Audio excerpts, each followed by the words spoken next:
Bayrou, c'est fait. Macron nomme un nouveau Premier ministre, Sébastien Lecornu, dont nous n'avons rien à attendre. Il y a du vent. Puisqu'il appliquera la même feuille de route, celle de Macron. Le problème, c'est Macron, qui s'entête à rester en place et qui est toujours atteint de surdité quant à nos problèmes. Quels sont nos problèmes? Le pouvoir d'achat. Nombreux sont ceux dont la fin de mois tombe le 10 à cause d'une inflation non compensée par l'indexation des salaires. Des retraites trop basses pour la majorité d'entre nous. Des loyers trop chers, etc. Je ne fais pas la liste. Et aussi une démocratie en berne. Nous sommes nombreux à penser que nous ne sommes pas représentés par nos élus. Nous voudrions un réel changement dans les modes de fonctionnement institutionnels, de sorte que nous puissions être davantage consultés sur les problèmes qui nous concernent. Les journalistes sont appelés à la rescousse pour continuer de nous diviser sur des sujets polémiques.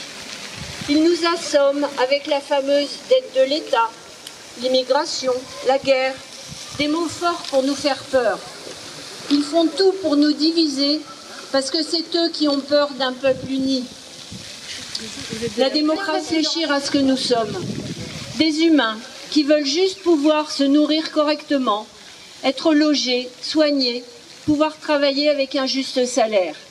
Tout le reste n'est qu'une fable qui sert le pouvoir des plus riches.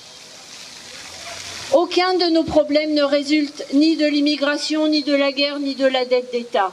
Pour rappel, la fraude sociale dont on nous rebat les oreilles, c'est 1,5 milliard pour le RSA, quand le manque à gagner résultant de l'évasion fiscale se chiffre entre 60 et 100 milliards. Quand l'État distribue 211 milliards par an aux entreprises les plus riches, sans contrepartie, que les grosses sociétés qui fraudent vont négocier le montant de leur amende avec le fisc et que de surcroît ils payent moins d'impôts que les PME, devons-nous regarder sagement? Alors nous disons stop, assez. Macron joue avec le feu et le chaos, c'est lui qui l'a mis et continue de le semer. D'abord avec la dissolution, puis en refusant de se plier à l'usage démocratique qui veut qu'on nomme un Premier ministre issu du groupe majoritaire à l'Assemblée. La chute de Bayrou ne va rien résoudre, même si je m'en réjouis. La nomination de Lecornu non plus, et une nouvelle dissolution n'amènera pas non plus de solution à nos problèmes. La seule solution pour amener un retour au calme, c'est une élection présidentielle anticipée, car c'est Macron et sa politique en faveur des riches le problème, alors qu'il dégage. Oui.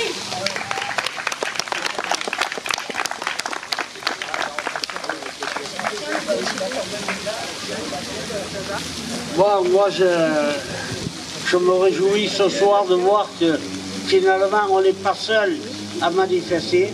Bon, les moyens que nous avions pour faire connaître cette manifestation, c'était pas important. Voilà, bon,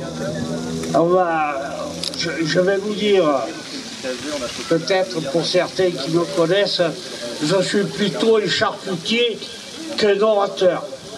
Voilà, nous avons essayé de rassembler toutes ces forces qui dorment dans le village, mais qui sont vraies. Et encore une fois, merci. Moi, je me réjouis de vous voir, je vais vous dire, aussi nombreux à cette manifestation. Bon, s'il y a quelqu'un qui demande la parole, peut-être Arnaud voudrait nous dire deux mots. Allez, on vous invite tous à venir prendre la parole, expliquer vos problèmes, crier ce que vous voulez. Moi, je voulais dire un mot sur la Constitution. En 1958, j'avais pas le droit de vote. Mes parents votaient non, c'était des communistes. Donc 20% des Français, communistes ou sympathisants ou autres, ont voté non.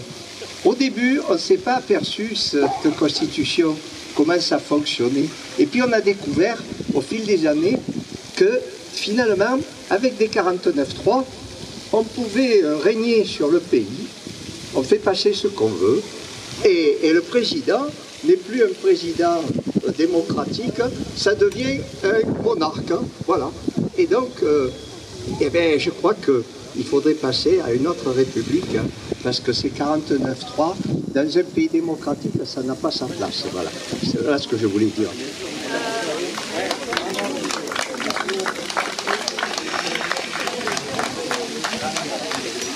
Mesdames et messieurs, si nous sommes ici aujourd'hui, c'est parce qu'un même constat nous rassemble. Dans un contexte de plus en plus difficile, personne ne devrait être mis de côté. La politique et l'action citoyenne n'ont de sens que si elles se rapprochent les gens, qu'elles leur permettent de se rencontrer, de se parler, de s'entraider. Trop souvent, on nous divise. Nous faisons le choix de nous réunir.